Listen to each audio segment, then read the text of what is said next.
Everybody wants to be successful, and yet we all have different ideas of what that is. Finding success is the journey we embark upon to go and get what's ours. We are willing to travel down within to find our greatness buried deep inside of us, questioning society's views and flipping the script, putting our own stamp on life. We're here because our future is within our control. Finding success is how we grab hold of what is possible. The relentless pursuit of success starts here. We're Finding Success. We're here to help break the monotony of your life and help you find your version of success.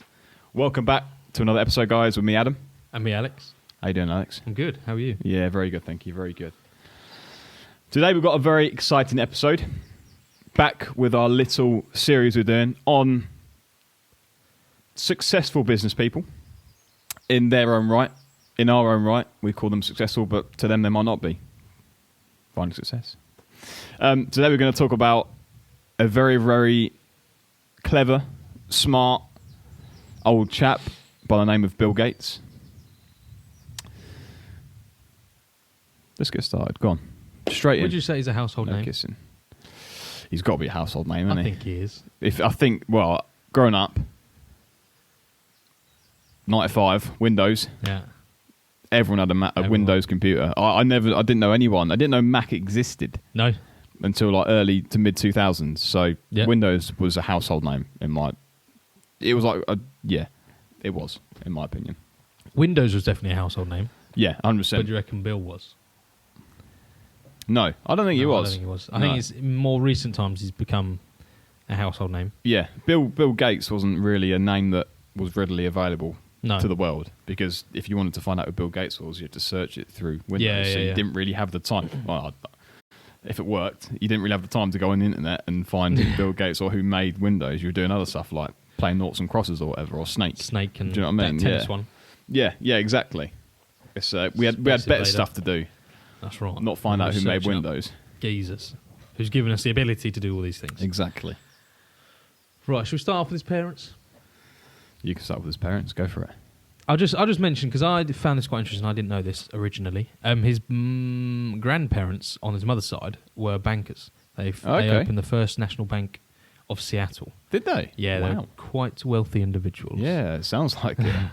And his daughter Mary, I can't remember the last name now. Hang on, I've got it written down in my notes. Mary Maxwell, I think it was. This is his mum. This is his mum, Mary Maxwell, originally. Quite an outgoing lass, quite a outgoing, adventurous person. Met the husband and obviously had 2 kids, didn't they? He's got a sister as well. And that's the history. But his father, was his father? A lawyer. Lawyer, yeah. In the lawyer industry. So she came from a banking family. He's from a law background. It's quite... They're wealthy. They're doing all right for themselves. Yeah. They're doing all right for themselves. They were described as upper middle class, though. Okay. It wasn't like they were all from a wealthy background. It was upper middle class. Okay. So still your average Joes, but... They were, yeah, but he still went to private school, didn't he? He still had the nicer things in life. He did. But he wasn't... They didn't say, or they didn't state that he was of a wealthy background. He was an upper middle class background. Yeah, that's all I've got for the parents. Yeah. I didn't realise his full name either. What was his full name? His full real name... the third? Well, it's William Bill Henry Gates. Oh, I didn't know third. Yeah, I never knew that. I thought it was just known as Bill Gates. Or Bill Henry Gates, but it's not. It's William. I figured Bill it was William. Henry Gates. Gates. Bill's quite a common short abbreviation for William. William, Bill. I didn't know he was the third. Obviously, his grandfather was the first one. His dad was... and so they used to call him... Growing up, they called him Trey. Okay. For when they were playing. Apparently, they're all big poker players or big card players. And when you got a deck of 3 or something like a hand of 3, you just called Trey or something. I don't know myself, but that's what they said. Okay. So his nickname growing up was Trey. So I'm sure if you go up to him, "Hey Trey, what's going on?" Yeah. You go, "What do you want? What's going on here?" If you're ever in the area and you bump into him, as you do, day to day strolling the streets. Yeah, might meet him at the local Aldi. Yeah, picking up some milk. Yeah. Everyone needs milk. So, for those of you who don't know who Bill Gates is, co-founder of Microsoft and a big time philanthropist. he's one of the most commonly known people to start an organisation that is worldwide branded and known, in my opinion. Everyone knows the Bill and Melinda Gates Foundation. Yes, yeah, he's been on the Forbes richest list since '87, I think it was. Yeah. His first. So he has been a multi-billionaire for many, many years. I think he's still like the 6th richest man. Yeah, maybe he's slowly dropping in because of his philanthropy. Yeah. But that's all. It's because of his philanthropy that he's dropping down the wealth scales, because he's just given so much of his accumulated wealth away. Which is massively impressive, because he's not bothered about being on that. He doesn't need it anymore, does he? Yeah, he's lived his life. He's, I'm not saying it's all over for him, but he's been the richest man in the world. He's had all these achievements. He doesn't need that money anymore. He's still got a load of it. He's just still giving it away. So let's get started then. Go on. Born 28th of the 10th, 1955. Surprised me that 66 years old. Yeah, that surprised me. I don't know. At 55, I thought it was born a bit earlier than that, but we'll go with that. I thought it was a bit older than what it was. Went to a school called Lakeside, didn't he? Which is a private school in Seattle. Did he grow up in Seattle, do you know? Yes. He did, okay. Grew up there, sorry. Met a guy called Paul Allen, and they both shared the same desire, which was involved in around computing and programming, which is like, to think of it now, it's like we always know is like our parents still struggle with computers today, and yet he was programming and computering it. Back then, there was no personal computers. No, there was some hardware, and hardware, for those who don't know, is physical laptops, like the actual bits that make up a computer. Yeah, the software, there was next to none. Yeah, exactly. Like, very, very few people wrote software, and when they did, they just shared it around. Like if they did write some sort of software or game, they just sent it around to their computer. Yeah. I'm going to say it's geeky mates, because back then they were geeks. Yeah, they were known as just the outcasts, aren't exactly. they? Yeah. But nowadays, obviously, like you don't want to mess with geeks. Yeah, they exactly. Mess you up. Yeah, exactly. Cyber security and all that. Yeah, exactly. Damn, Daniel. So we're not trying to offend any geeks. Just what you were. Come on. Back then. Yeah. Nowadays, you're cool as AF. So yeah, it was in a very niche industry. Yeah, definitely. Back then. Which I think gave him a good boost in life, because as you said, it's niche. People are looking for niche markets in this world, because if you're niche, you're more dialed into what you're doing. Have you got anything else in 67? Nope. What's your next date that you've got? I've not got any dates, just like general. Oh, okay, fair enough. Well, I'll go with the dates then. June 69, he wrote his first ever computer program. And it was a game that everyone knows in this world as noughts and crosses, or if you're a Yank, tic-tac-toe. Oh, is that what they call it? That's what they call it. I didn't know. Which allowed you to play against the computer. So nowadays, gaming, PCing, Xbox, PlayStation, other games consoles are available. It's just commonly known now. It's just a worldwide thing that everyone can play. Whereas back in the day, 69, that was like a brand new, state-of-the-art, mind-blowing game that you could play against an AI, a computer. And now we have AI driving cars around. It's just mental. Yeah. And it's only 50 years, 52 years, 53 years difference, which is mental. Yeah, mega. And then the next thing that I've got is around 73, when he enrolled at Harvard University to study pre-law, which he was heavily influenced by his father. As you stated, his father was a lawyer. But he was still shifted towards the computer side of things. He was heavily fixed on that. That was his passion. Law he had his dad there that he wanted to follow him and follow what his dad done. And, I think as a kid we all do. We always want to follow what our father does. But obviously the desire for him to program and make programs and computers was his core value. That was his core value there. And he obviously stopped by it because it worked for him, which is amazing. What's your next date? Where are you going to go now? Well, I'm going to go 75. So just before you start that... yeah, I know you've got some information. There's a man called Ed Roberts running a company called Altair, who created the very first personal PC. Quite a big thing. Ugly looking. Didn't really work very well. Small screen, big brick. Exactly. And he was looking for people to start writing software for his computer, because there was no real software. Yeah. It's just like a computer. And Bill and Paul found out about this from like we can go for this. Let's just go and do it. Let's go write some code for it. Let's go do some software. And they did it. This is why he was down in New Mexico, Albuquerque. Yeah. Shout out Breaking Bad fans, because that's what comes to mind when I... That's all I thought about when I read. Damn, Albuquerque. What's his name? Walter. Yeah, what's his code name, his secret name? Oh, mate, don't ask me. I've never watched it. You never watched it? No. Genuine. Never watched it. What it... Oh, well, I'd say I've watched like one probably, but... Terrible. Okay. Don't know where to go now. I'm a bit lost. Anyway, talking about Albuquerque. Going back to the subject at hand. So he was writing code for this Altair, him and his friend Paul, and that's what sparked the idea to start the company Microsoft, because they wanted to start that. So in summer of 75, he started the company Microsoft with his friend Paul. When did it actually become officially documented? Trademarked? They trademarked it, registered, in 1976. So there was probably, as you said, he set it up, 74, 75 probably? 75, summer of 75, yeah. And he properly trademarked it in 76. Interestingly, the workload became so much that it caused his dropout of college, doing that Microsoft work for Altair. Yeah. Him and Paul were just like, no, let's do this. It's taking off. Where we want to go. Yeah. Well, let's go for it. Which upset his parents quite a lot, because they had funded his, what do you call it, education. Yeah. And they said they would quite happily fund it up until the point until he finishes it. Yeah. And he only dropped out in just before his final year. So he had 1 year left just before it was all paid for. But he goes, no, I'm doing all right. I'm going to pay for it now. Yeah. He was so determined to make this work that he would take that responsibility on. Yeah. Which is quite interesting. It is. He knew, I don't know, he just knew he was on something, or believed he was on something, and he just wanted to make it work, wanted to take that risk. Yeah. Taking risks. It pays off. Sometimes it does, sometimes it doesn't. Obviously, for Bill, his first. I think it was when I sort of researched him. It came across to me that he never really had any big failures in the initial start of his career.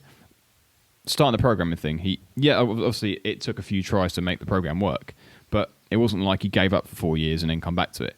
He just continued going, and then the program was working, and he wants on to the next gig. Same with Microsoft. He was, he had things to struggles, but it wasn't like any real failures. Microsoft as a company progressed massively when it first started. He didn't like call it Microsoft and then went to like IBM or Apple or Macintosh. It was just Microsoft.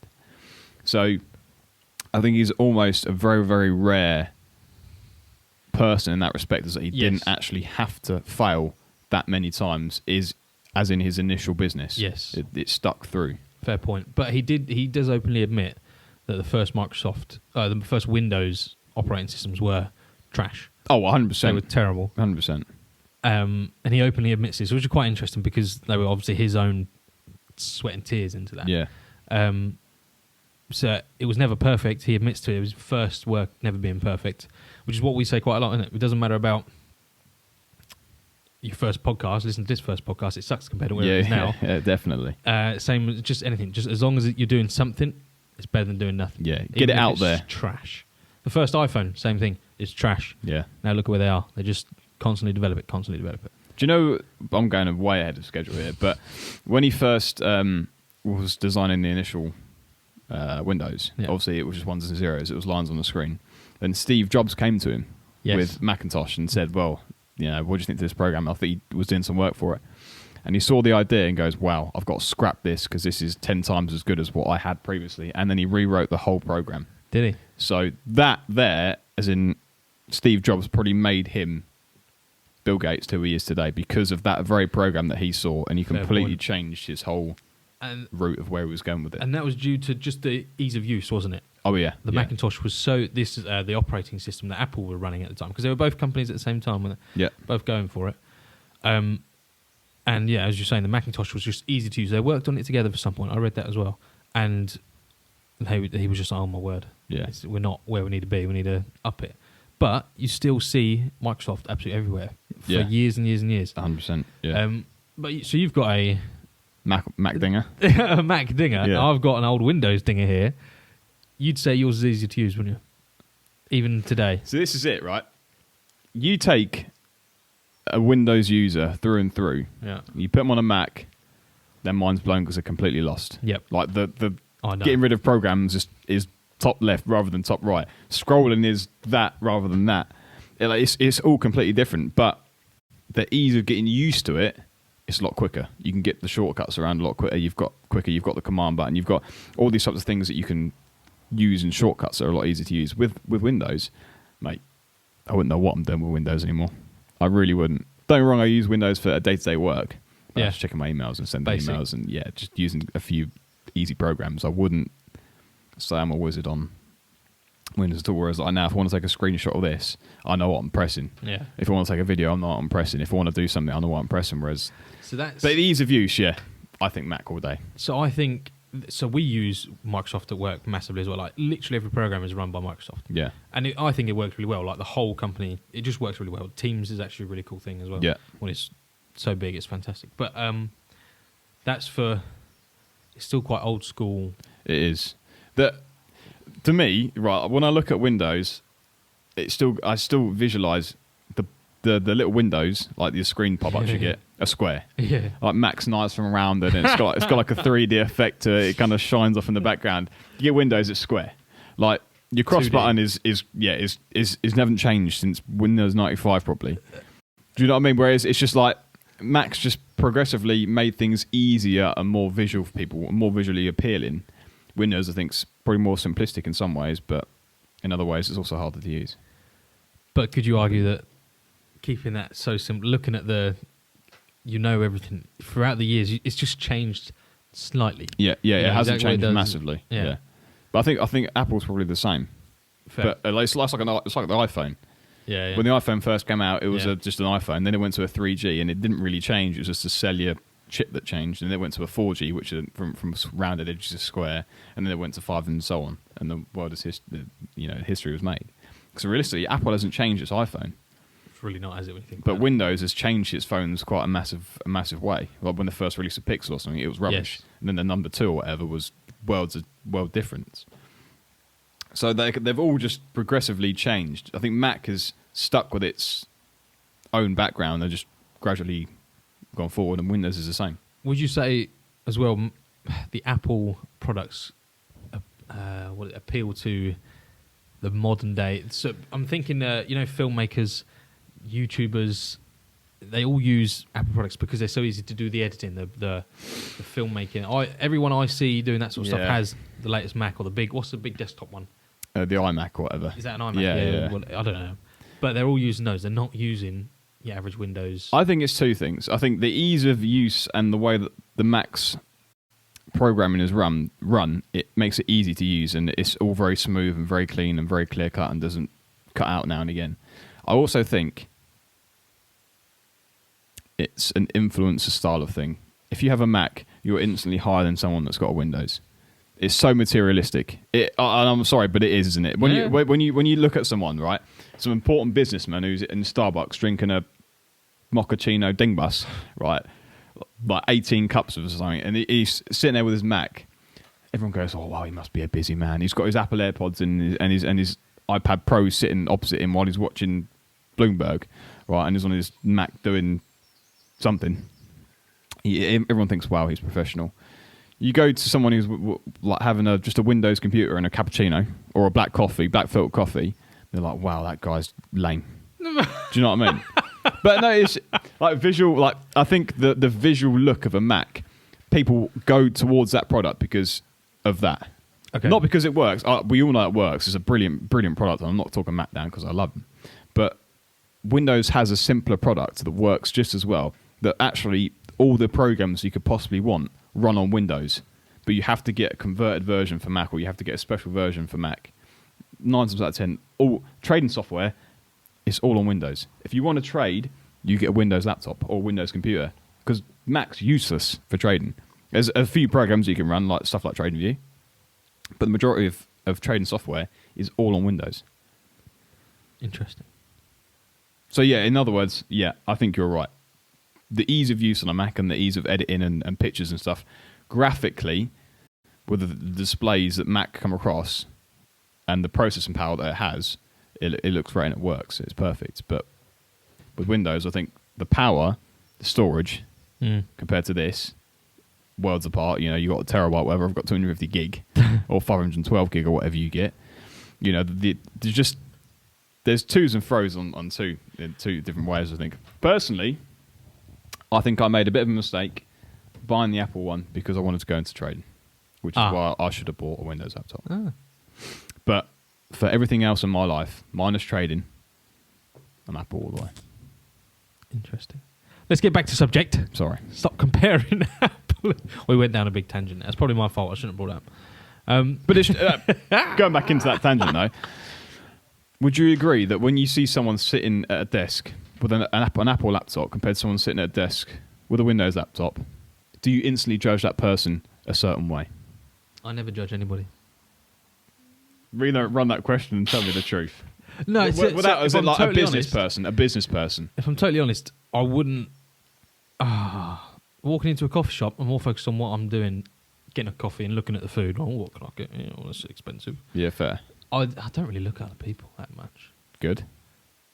But if you walk into an office then with no coffee around. So I'll tell you what. So I will tell you, a friend of mine's girlfriend came in the house the other day.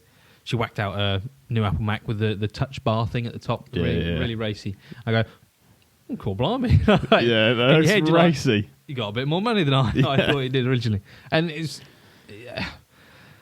Okay, yeah, that went through my head. That's when I would say, oh, you must be doing better than myself. Yeah. Because I've got Windows. Even though I know she's probably not. Yeah, it's probably on finance and it's paying £200 a month for it. Exactly, and she's not doing the cash cushion, the investing, none of that. All the important stuff. Exactly. Yeah. But because she got that dinger, you're like, oh, nice. Yeah. But she works in, she's just started working for Sky Sports. Okay. And, editing like footage and stuff like that. So for the it's creative, to and fro, isn't it? It's to and fro. Some things work amazing on Mac and some things work amazing on Windows, but personally, it's 50-50 argument. 50-50. Right, back to the story. Let's go. Mr. Bill Gates, sixth or something, richest man in the world. I was just talking about Altair, excuse me. Yeah. He had a falling out with the guy who was running that. You did, yeah. And all the software that Bill and Paul had been writing, they'd basically sued Altair to be able to keep it in their name, so they didn't lose any money on it. Or Altair couldn't then sell it on and do their own thing. And they won that, which is awesome. But then from that point, they quickly left Albuquerque, went straight back to Seattle. So Microsoft was now in Seattle, back where they were both grew up, I believe, or both were at school. And that's when they started doing their own thing almost completely. So this is when they went down to buy just another operating system off the shelf. Someone had designed it. They built it. He'd bought it for $50,000, by the way, right? Back in 81. 81, was it? Yeah, sorry. I think it was 81. Correct, yeah. Not 81. official, but yeah, 81. Yeah. Cost them £50,000, which is not a little amount of money. That's quite a big chunk. Yeah, converted into today's money. Yes. I'd say it's a couple $100,000 at least. Yeah.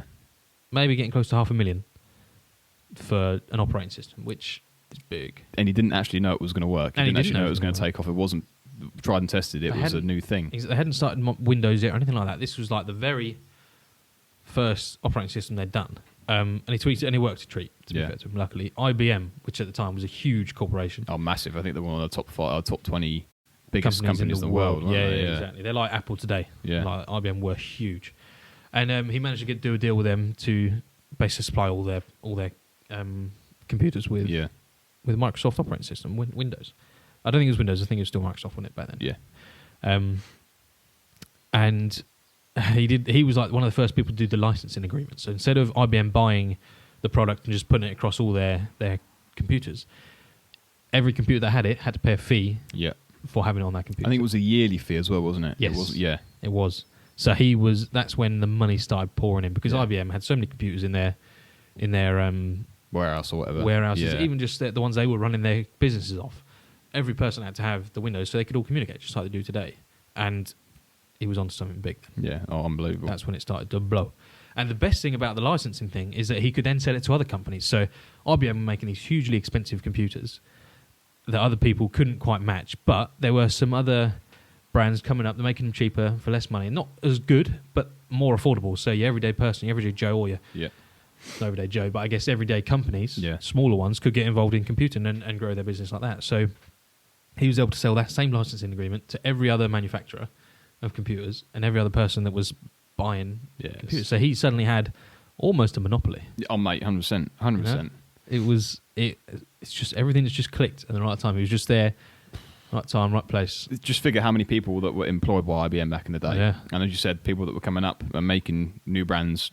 I'm not going to say computer brands because I don't know many of them. But say Lenovo, for instance. Say Lenovo just released a new computer. They needed a mega operating system.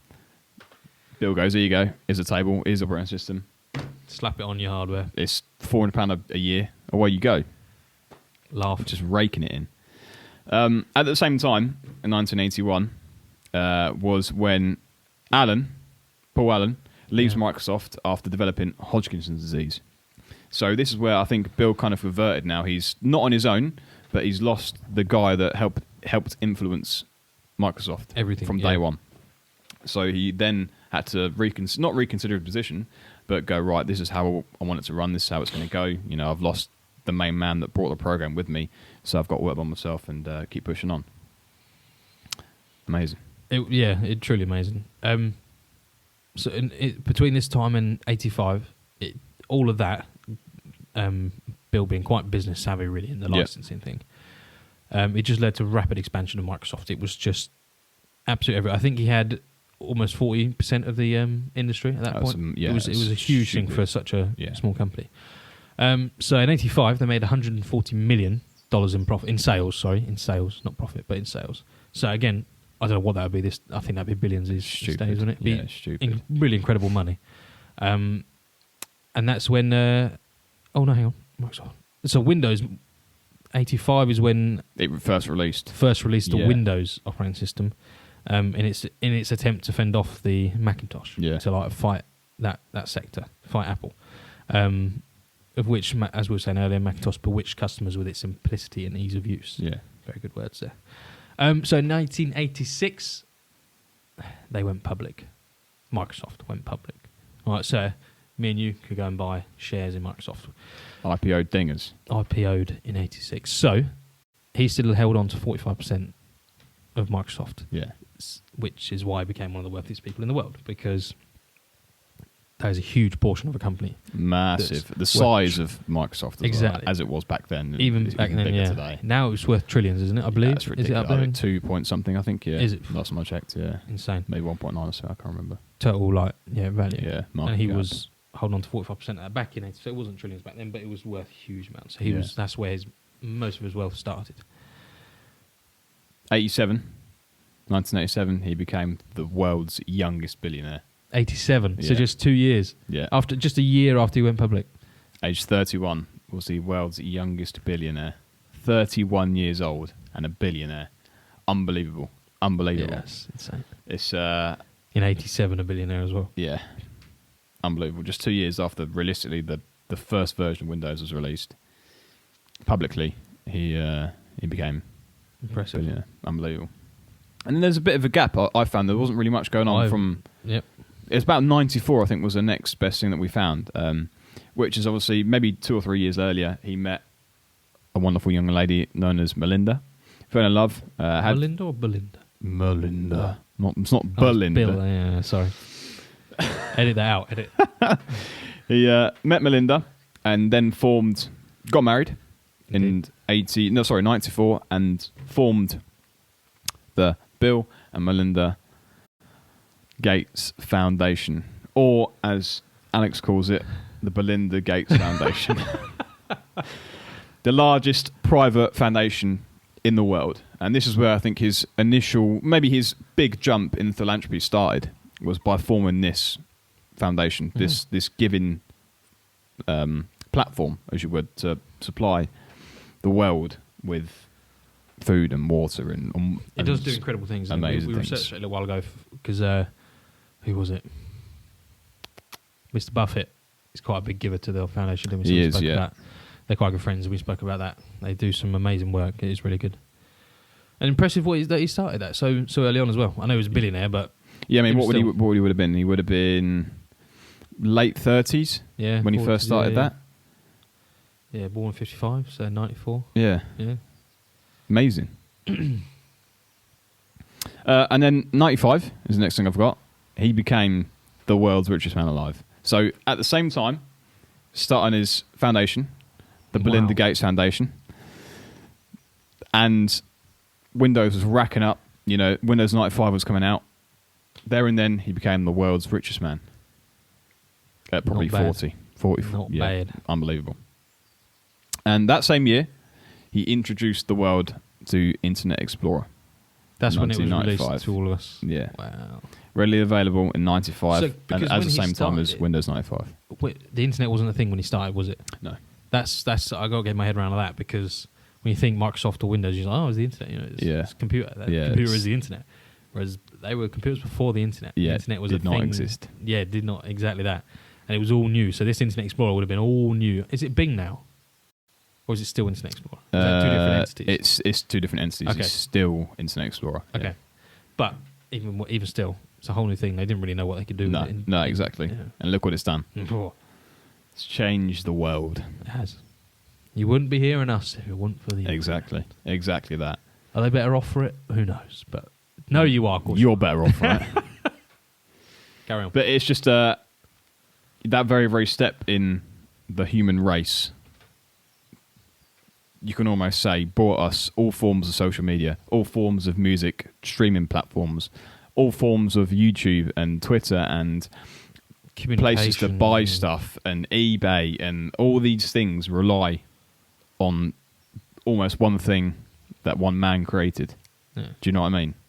Yes, granted, there was many, many steps in the evolution of the internet, but Internet Explorer was almost like the first big place that you can go to search stuff, and this man here was a part of it. Was a part of it, yeah, a big part of it. The next thing I have is 98. Go on, you go. He faced a lawsuit in 98. I can't remember what it was for. Okay. I thought you'd know. No, sorry. He faced a lawsuit in 98, and I think he won that one as well. Okay. He's a good man in law, isn't he? That degree is coming in handy now. Yeah. They finished it off. So I know with his management style, reading up on his management style, he would challenge his staff. So there'd be big groups of them, and they'd be talking about the latest tech and so on. And even if he wasn't fully convinced, he'd challenge them and quite aggressively try and tell them they're wrong. Yeah. And he would want them to tell him, no, I'm right, and try to explain themselves so he could understand. Yeah.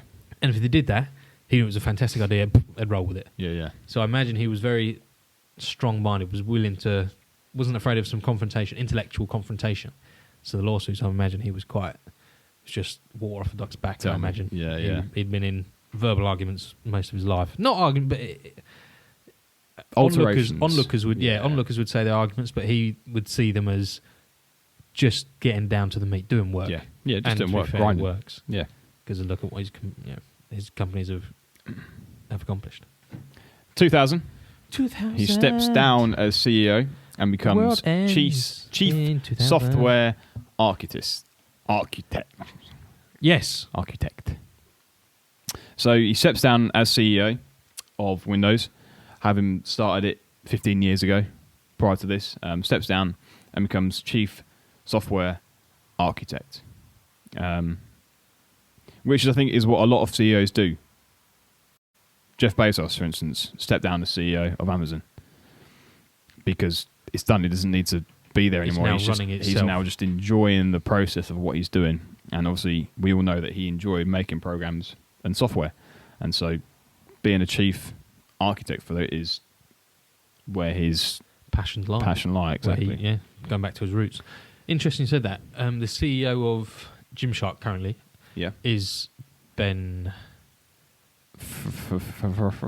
Francis or something? Francis, well done. Yeah. I forgot it went blank.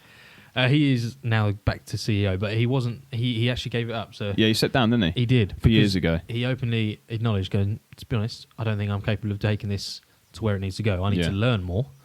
So he hired someone to be the CEO for a little while, interim, or permanent CEO, but someone he could use as a mentor. Yeah. And I think it was about 5 years. Yeah, he stepped back and just went to go and learn. Sponging everything up that he could.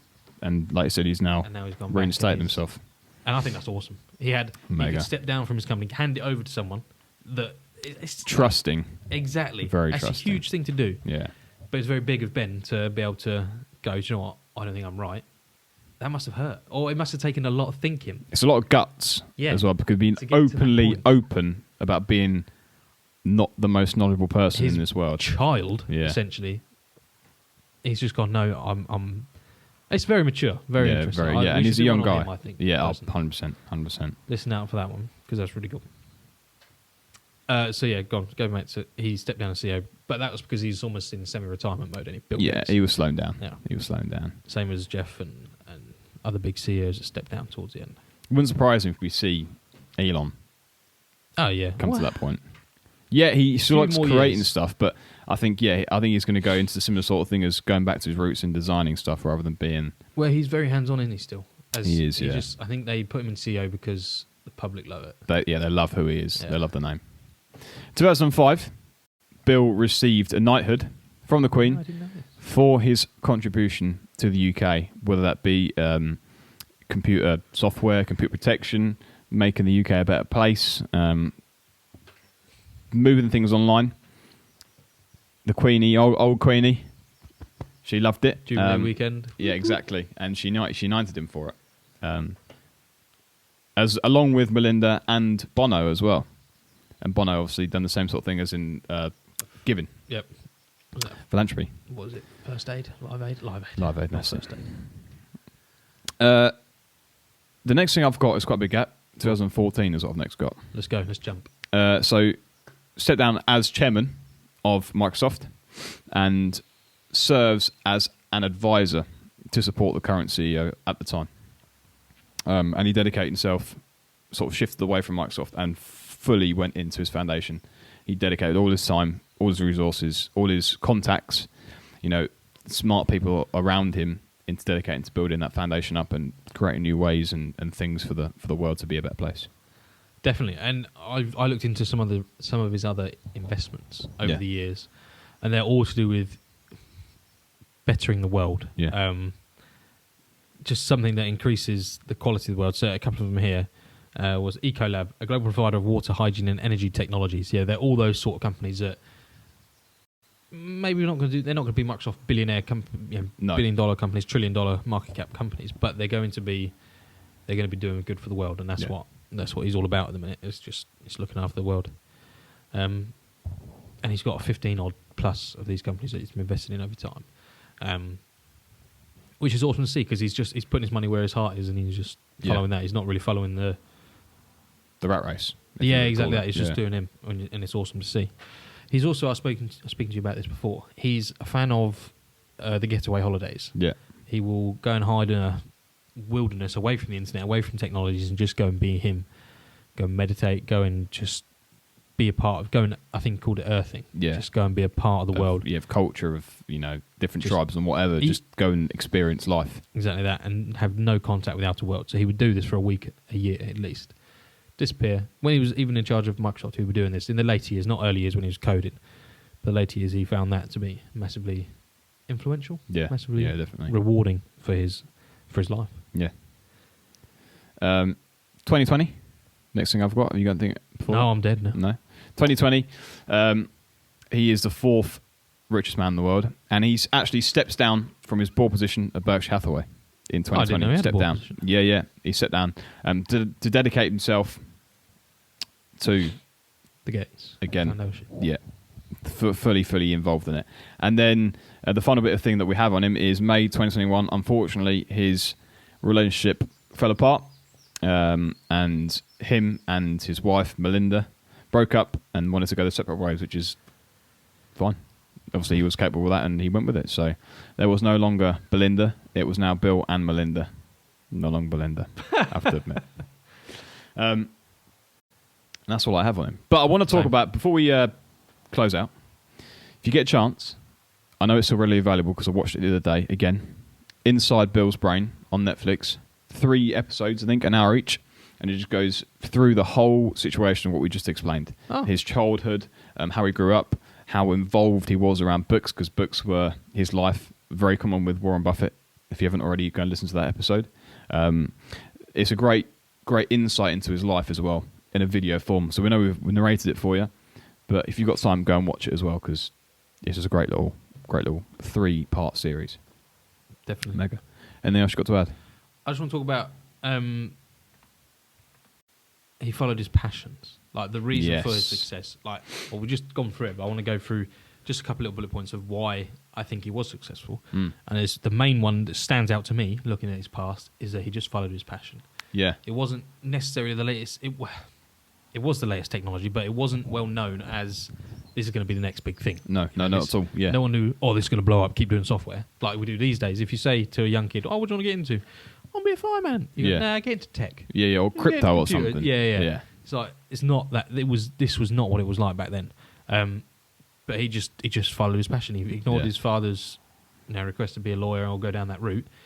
He's like, I'm going to do computing. It's what I really enjoy doing. It's what he did. And look at him now. Yeah, exactly. And he's still doing that today with the philanthropy. Yeah. He's doing what he wants to do. And I love that. He's following his passions. It just goes to show that he went to university, the highest respected university in the world, to study law or pre-law. And he left that university because it wasn't with his core values. His core values are with programming, computing, and giving. So once he built Microsoft, he could then give more, which has allowed him to start the foundation. So it just goes to show, like you said, core values are very important. So make sure you stick with what you want to do, not what someone else tells you to do. Amen. Because imagine if he had gone down that law route. We'd have never known him. These wouldn't be the same. The computers that we're running off wouldn't be the same. No. The thing we're recording it off, just nothing would be the same. No. You don't know where we'd be in the world. Completely different. And it's just, so, yeah, it's just interesting. Just if you have got a passion, just do it. Just make a living out of your passions. If you think, for instance, that you can develop the next best self-driving car that floats in the air or something, if it's going to make it work, everyone was laughing at Bill. I'm sure they were laughing at him when he first spoke about the computer. But if you've got something that's your passion, that you believe in, that you think will work, go after it. Get it done. Instagram, Facebook, Twitter. Links will be in the description down below. Don't forget to follow us. Like, rate, review. YouTube, podcasts, Apple Podcasts, all the podcasts and apps. Take care. Bye-bye. Bye. Success is available for everyone, so why should you settle for less?